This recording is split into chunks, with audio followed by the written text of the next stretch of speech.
The gentleman at the very back of the room, I did see your hand. I'll get to you next, sir, okay?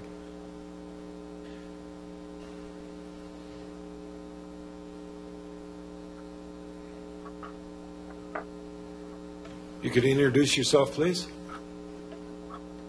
Oh, push it again. Okay. Hi, everyone. My name is William Denemy. I'm a PhD student at the University of Ontario studying drug addiction using fMRI. Okay. You've got 5 minutes, sir. I just figured, so I first did an empirical search through Google Scholar on my phone while Councillor Brian Nicholson was asking for information in terms of drug-related crime in these safe injection facilities. So a study by Kennedy et al. In 2017, a review paper, cited 2 studies that demonstrated a decrease in drug-related crime. One study demonstrated that this was a decrease in vehicle break-ins and vehicle thefts, and yet another one decrease in drug trafficking and drug-related dealing and crime of sorts. So both of those studies reported decreases in drug-related crime with the safe injection sites. I'm also going to bring up the literature on the neurobiology of drug addiction that kind of demonstrates that this is a problem that typically develops through a variety of means. There are lots of individual differences that lead to an individual developing a drug addiction.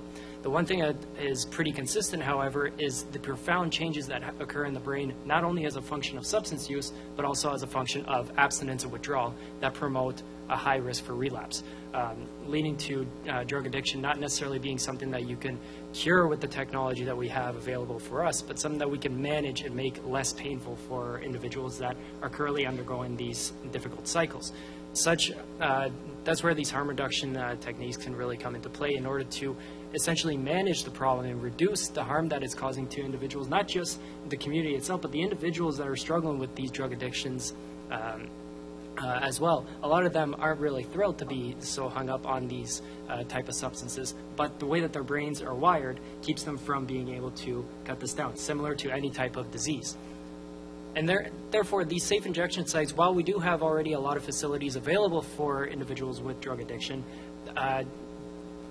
there isn't really much of an argument to limit the amount of help that we can offer individuals. If a safe injection site will help just a little bit more, some individuals manage their addiction and eventually enter treatment and hope to overcome this disease, then it's an effort that Oshawa, I find, should be a pioneer in with their revitalization going on in downtown Oshawa. And just on a final note, I'm happy to live anywhere above a safe injection site because I live on King Street right now for the past 3 years, and they use that stuff right in front of my door. So thank you. William, thank you very much. All the best in your studies, and thank you very much for your delegation this evening. The gentleman that was right at the back of the room, sir, I think you had your hand up. If you'll come forward, please, sir.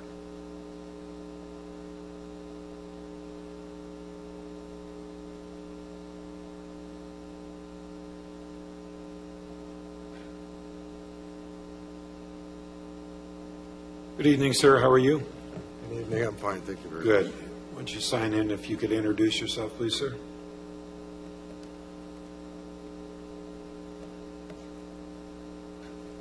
Good evening, and I'd like to thank everyone in the room here today for the opportunity to speak up. It is of that crucial nature and of that importance that I believe everyone takes part in this very important conversation. Your name is, sir? William McCarthy. Okay, Mr. McCarthy, thank you very much. You have 5 minutes, sir. I'd like to begin by clarifying one very important fact that I believe we are all being misled to. And there is a very recent media report on the internet that I easily accessed while we were sitting here conversating about this and relevant to this conversation in a very important way. There is constantly a claim that there is not a single death on a safe injection site in this nation. I have evidence in my hand here now that dictates to the contrary and in fact suggests that there have been deaths directly on site on Canadian soil. Let's make that perfectly clear. If we're going to speak on facts, let's make sure they're evidence-based. Now, I'll bring your attention and read the first part of this, if I may. Despite a rescue attempt with naloxone and intervention by paramedics, a drug user who overdosed at a supervised injection site on St. Murray Street last week died in hospital. This statement alone should call into question the very credibility from where we are getting our information. And I cannot be more straightforward on that point. Now, please allow me to proceed with my presentation. I'll need a moment, as this is my only support system.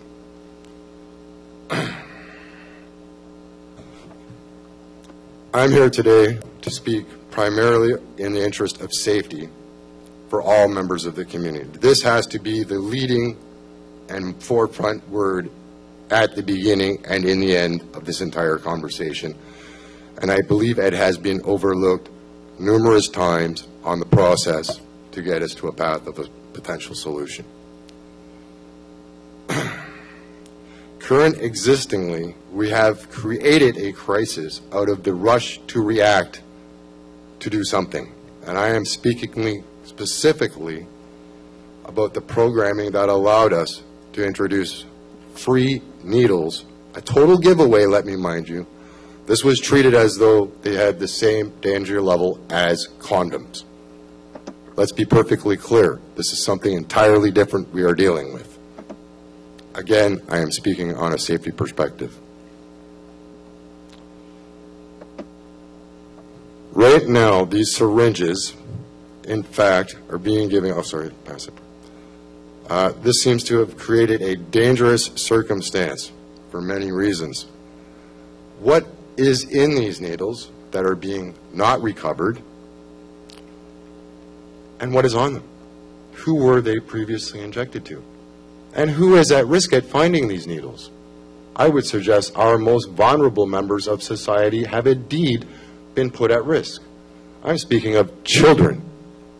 Children under the age to know any better than to pick it up and think it's a piece of Lego. I am talking about vulnerable members who in our society by our very own medical professionals have been deemed to have certain medical conditions that deem them unable to make responsible decisions on themselves.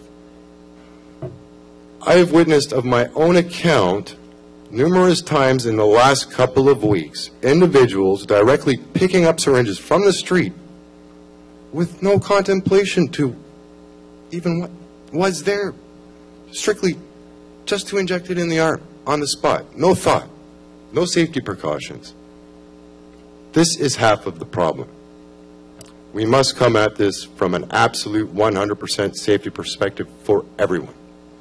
Let me be more clear about that, and I believe some of my fellow community members have spoken about this. There is a very real risk to the business atmosphere here, and I believe we all know this.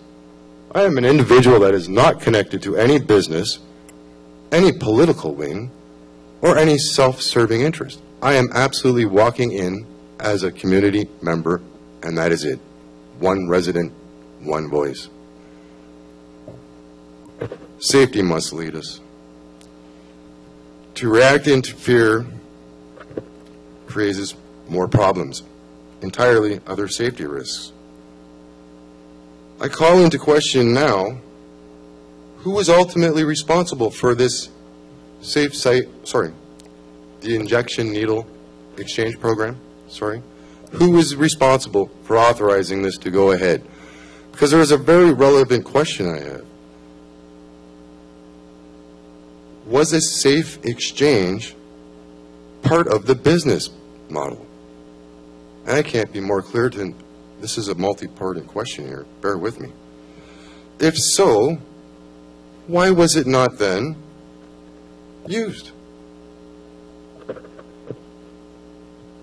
Why then, if this was not included, why was there no, I don't understand the document because I haven't seen the proposal, but I'm questioning this out in my mind. In the actual planning of this event, was there an element in it that said, very critical safety control element, I would mind, that would suggest we give you X amount of syringes with the expectation of recovering these X amount of syringes? and I'll make reference to the very fact that the service providers have admitted on their own admission, I would suggest we've dramatically failed. Of their own admission, we have recovered 30%. Now, if I'm calculating odds of risk, I would say there is now a 70% chance risk involved to vulnerable members of our community. And to me and everyone else in this room, that's a scary thought. Mr. McCarthy, I need you to wrap up, please, sir. Sorry. Thank you. That's okay. I know there was a moment in the last meeting I sat before you where there were certain individuals in this very council who felt uneducated, and I have brought some very recent reports that I believe are relevant for submission to council. The one is, do supervised sites, injection sites, bring crime and disorder advocates and residents? So you can debate it from that. I found another report, and this does bear relevance to the situation, and I believe some very credible information can be drawn from this report. However, officially, it has been retracted, but I would like to state very clearly, it is prepared by many relevant professionals in this field worldwide. It bears some credibility, and it does bear taking notice to and review. So I would like to submit this. Thank you very much, Mr. McCarthy. I'll get our clerk to pick it up. Thank you very much for your delegation this evening, and thank you for coming out this evening. We greatly appreciate it. Thank you. Matthew?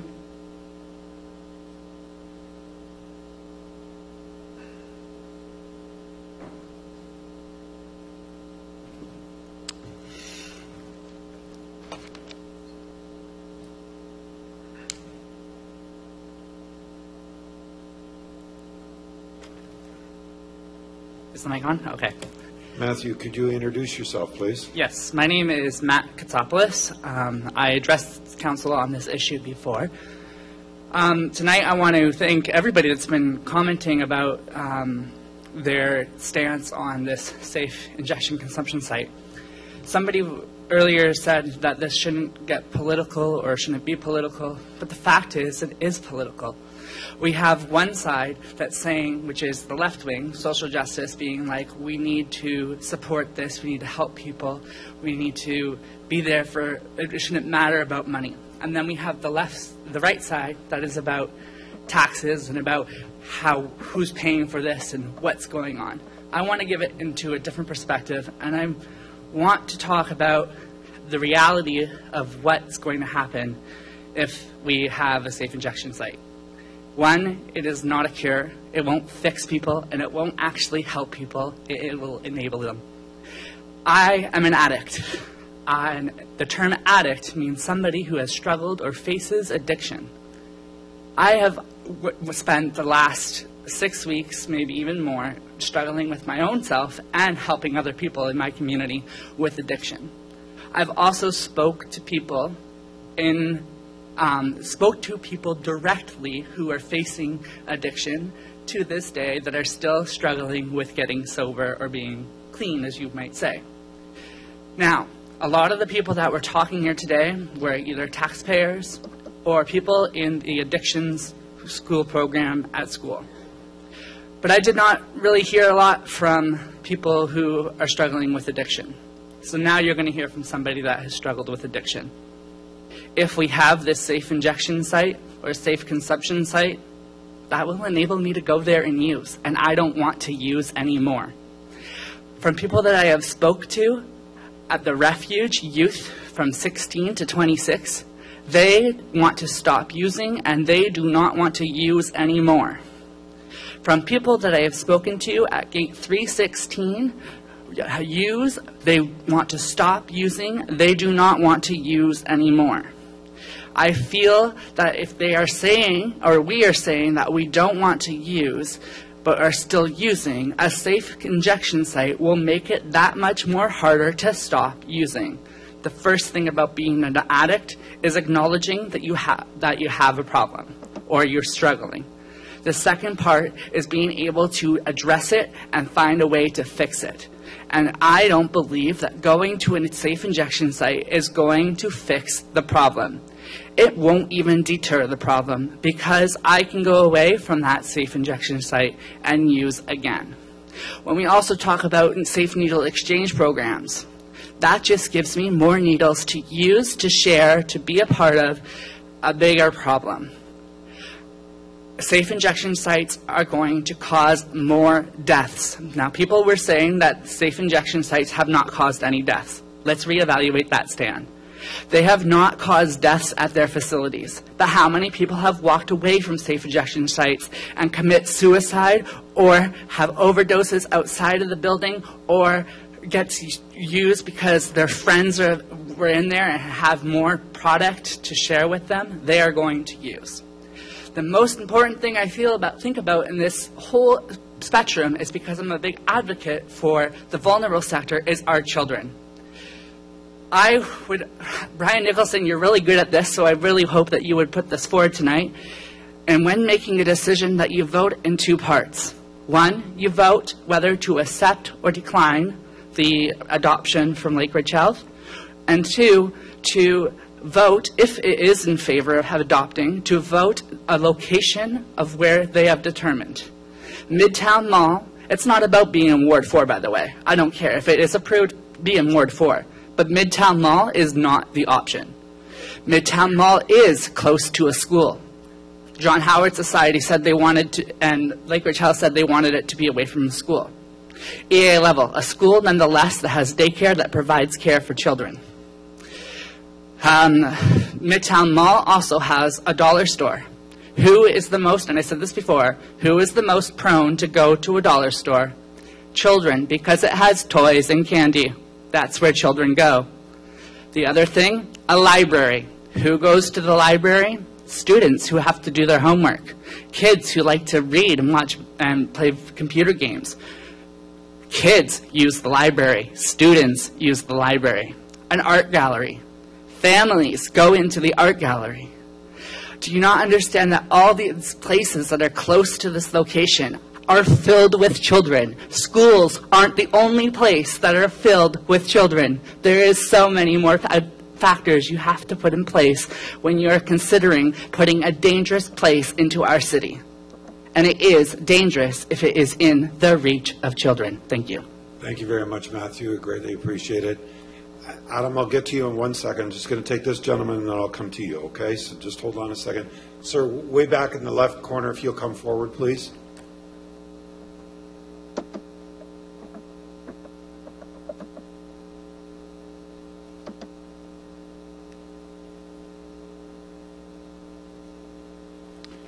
Sir, if you could sign in on that sheet, I'd greatly appreciate it.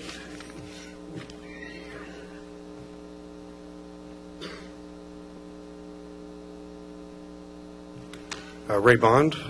Ray, how are you tonight? Good. I'm the founder of Durham. Is this on? Yes, sir, it is. My hearing's a little off. I'm the founder of Durham Dignity for the Homeless. You have 5 minutes, sir. Thank you. Thank you. So 2 decades ago, we began dispensing addictive opioids, or pain meds, that were only supposed to be given to the most chronic of pain sufferers.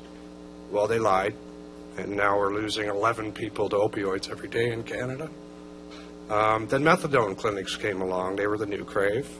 This was a crime reduction strategy that sought to save money by just giving the addict their fix in the way of synthetic heroin, thus potentially lowering the amount of crimes an addict would normally commit. The idea was to wean people off the synthetic heroin, but instead, many remained dependent for 5 to 15 years. Again, they lied. Let's be honest. Oh, pardon me, I missed a spot. And now someone thinks it's time to move on to supervised injection sites, since none of these other awesome treatment techniques have worked out very well. So let's be honest with ourselves, folks. We're getting a supervised injection site because last summer the amount of overdose deaths in Durham region was staggering, and the city plans to babysit as many addicts as possible in order to ensure that we lose less people this July and August, which is probably the hot months. So when I'm debating supervised injection sites online, I find that a lot of people seem to favor the sites because they believe that a lower number of needles will be found in parks and ravines.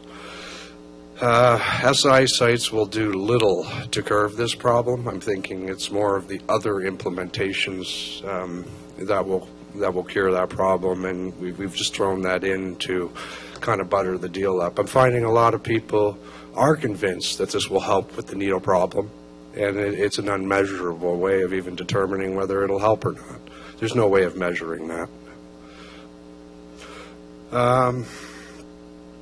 I went a little off here. So SI sites will do little to curb this problem, nor is it practical to assume we'd be able to calculate any improvement. As a matter of fact, we'll still be offering free needles for addicts to take home, should they prefer not to stay and get high at the facility.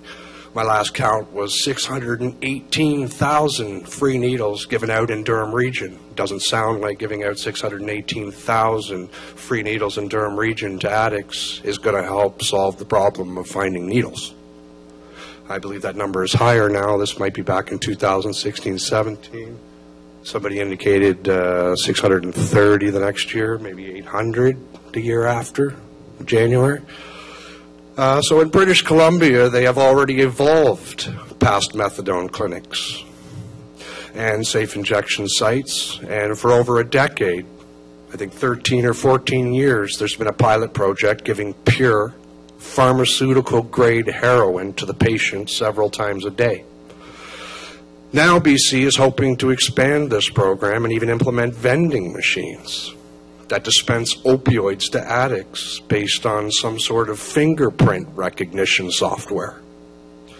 My understanding is that once supervised injection sites are implemented in Oshawa, that it will take approximately 8 years to get the approvals to begin supplying pure heroin to addicts right here in Ontario. This is not only obvious with a little research, but it was also confirmed at the SI meeting at the library a couple weeks ago, maybe last week. It is unacceptable that we might be intending to implement these programs in stages without telling the public of the long-term plans. And I think I know why.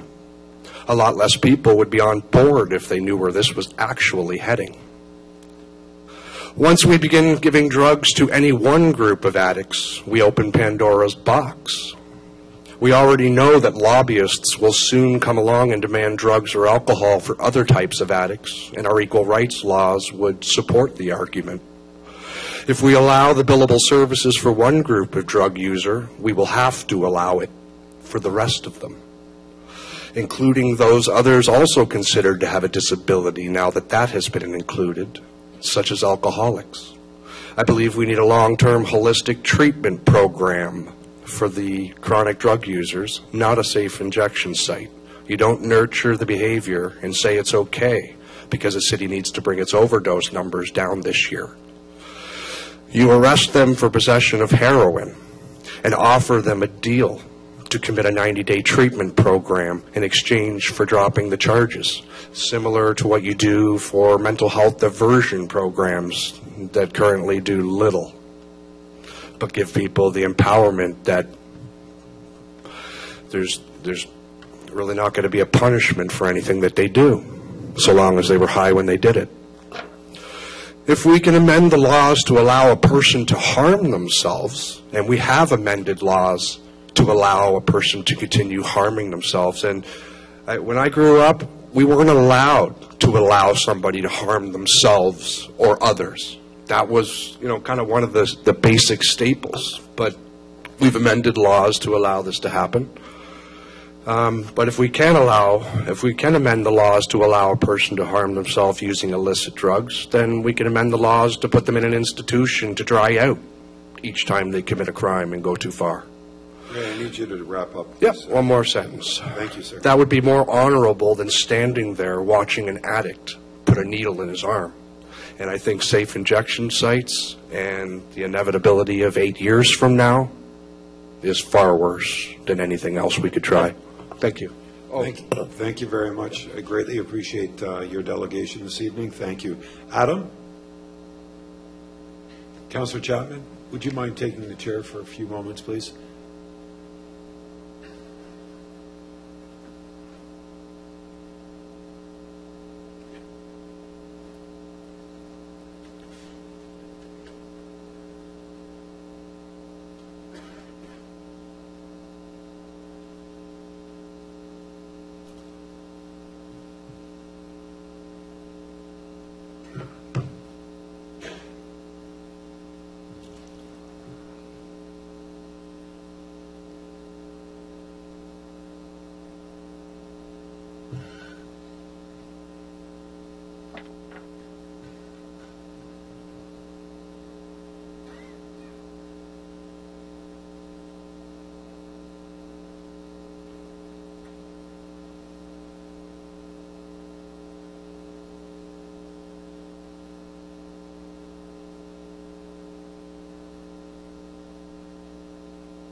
Welcome, Adam.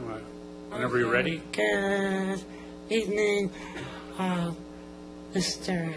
Councillor Chapman and City Councillors.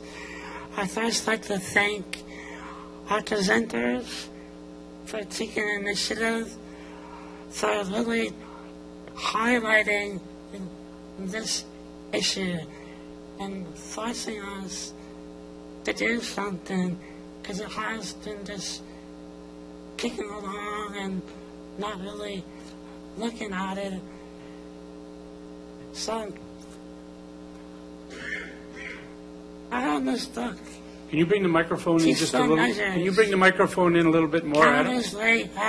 Thanks. Thanks. Bring it in a little bit more so we can hear you. You fade out when you move your head around. Test. Perfect. Thank you. All right. So I got this book.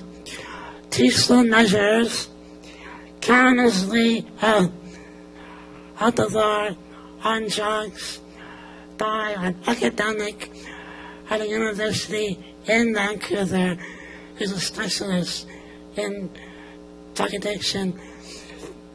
And he has really highlighted, enlightened me to see this opioid crisis in a new light.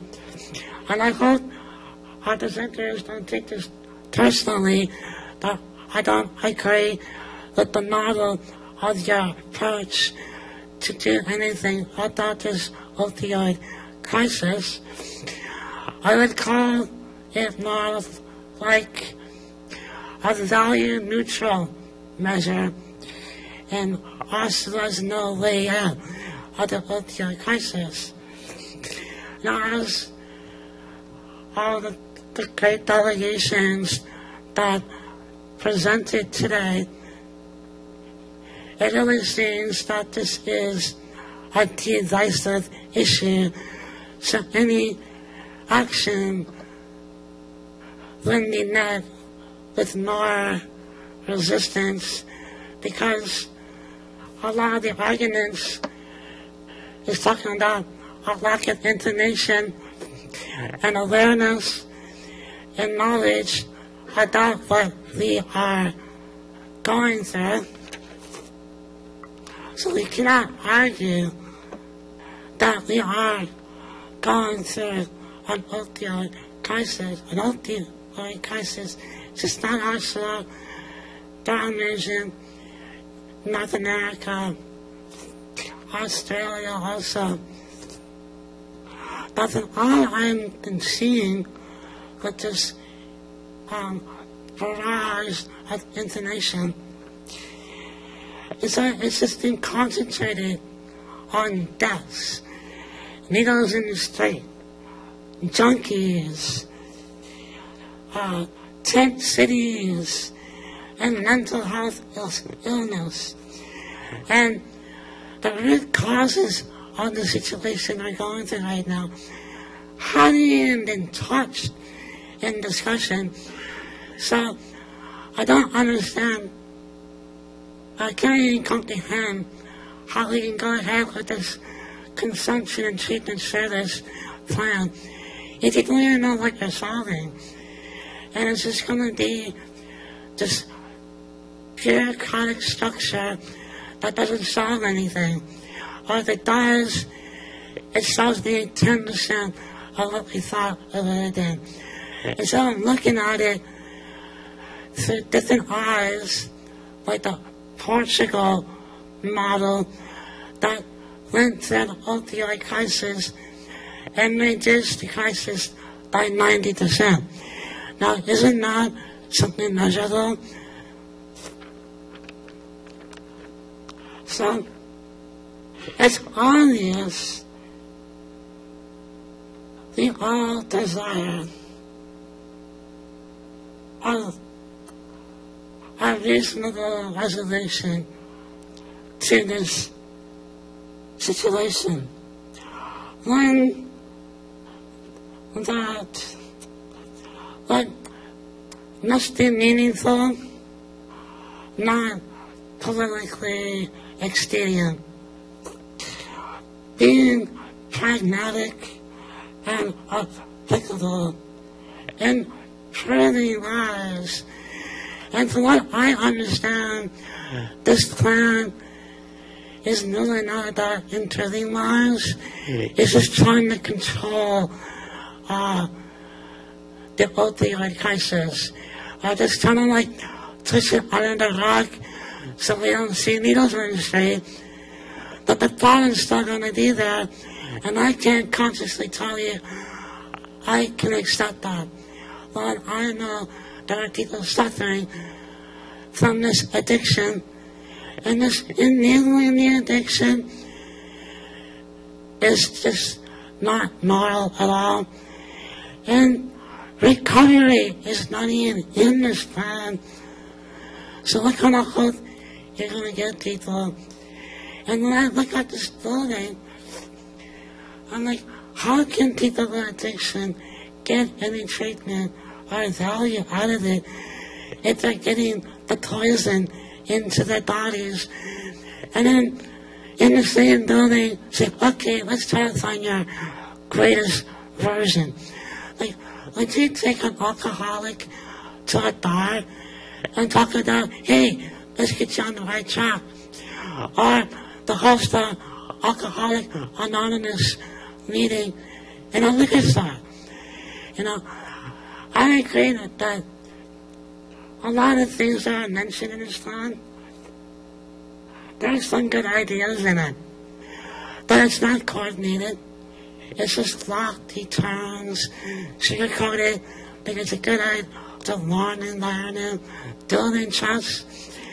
It doesn't really address the fact that drug addiction is a health issue and not a crime. So people are going to feel, continually to feel trust when they come into this environment that, I'm mentally ill because I take opioids. And You're going to have to start wrapping up, Adam, okay? Your time limit, you're way above your time limit. I've given you extra time, so you're going to have to wrap up. You're going to have to finish. You have to finish. Oh, sorry, you can't hear me?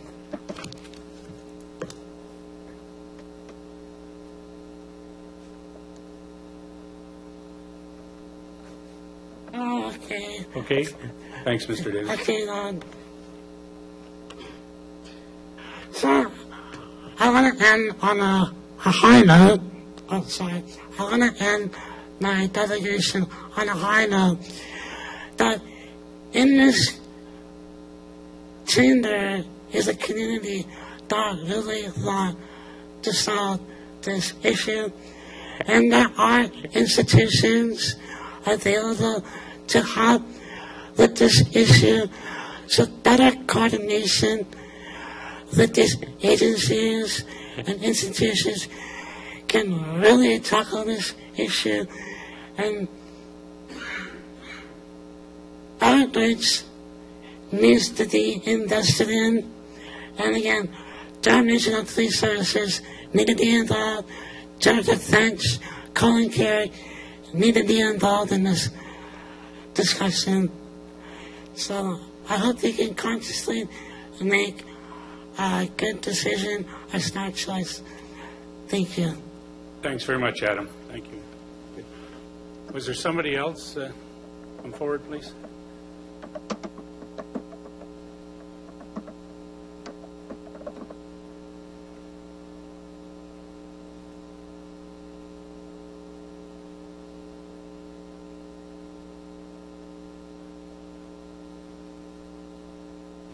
Please sign in and tell us your name.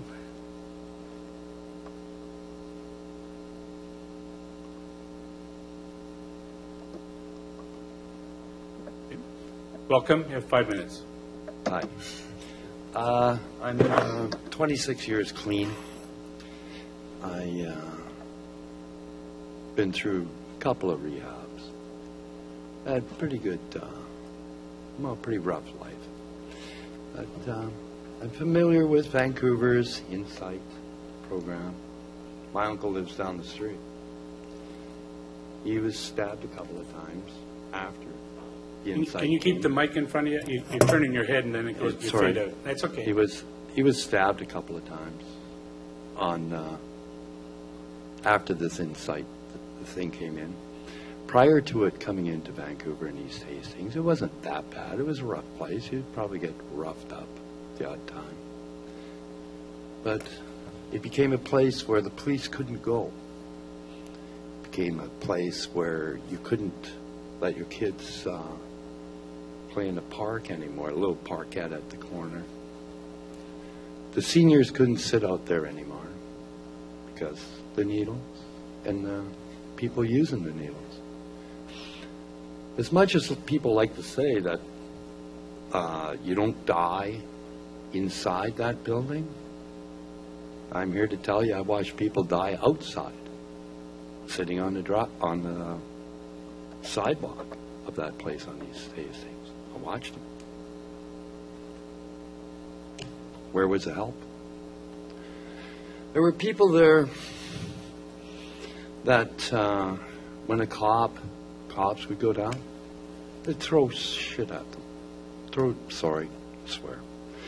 I think I'm on a roof. Anyways, people would be rough. Cops go there. We call it cop no-go, right? This is over 30 years I'm talking. I've, back and forth seeing my uncle. So then I bought a place in South Riverdale. Bright guy. Guess what they brought in there? Insight. Okay. So my buddy's down there. I go down there pretty often because I work in Rosedale and stuff like that. It's turned into another place to pick up needles. If you want to find a bunch of needles, go down there. Want to find a bunch of people laying around on the corners, go down there. It wasn't that bad when I left and moved here. And now our friends are following me here. No. I like the idea of recovery. I like the idea that these people want to help somebody, but killing them with tenderness or kindness is not the proper way to help people. I came through tough in my rehab, my recovery. I didn't relapse. I'm one of the few that probably didn't. I had to go to 2 rehabs, one 15 minutes after the other. Yeah, but it worked. And it was tough love. When you coddle an addict, you cause them great harm. You're not helping them. You're prolonging when their demise date is. You just move that up a little. Sure, you might find help somewhere. The store or whatever the insight is isn't going to be open every day. It's not going to be, or every hour. Anybody here honestly think that the druggie's going to wait till the door opens? Like, really? It's not. It's going to use in the alley. You know it. They're going to use in the alleys. They're going to use in the streets. There were 2 needles on Adelaide and Simcoe last night. 2 of them right there. That's not far from where that insight is supposed to be. So if you want to do something for addicts, you want to help them, and you're looking at one, and very hardcore one, you don't help them. You don't enable them to kill themselves. You help them. Put that money that you guys want to get, put it into a hostel, or not hostel, or rehab. Expand this guy's rehab. But put it in a rehab, not in a Band-Aid, because no one's going to really use it for the amount of people that are using heroin or opioids or whatever. They don't have the traffic flow. They don't have the time flow. They don't have all that. And when you allow a guy to keep on using, gets comfortable, he's getting his welfare, he's getting all this stuff, feels comfortable. You're enabling the guy to kill himself. And that's what it is. You're just prolonging. But he's going to die. He's going to die of liver cancer or OD, right? You're going to have to wrap up. Good. I'm finished. Okay. Thanks. Thank you very much. Bye-bye. Yes, sir.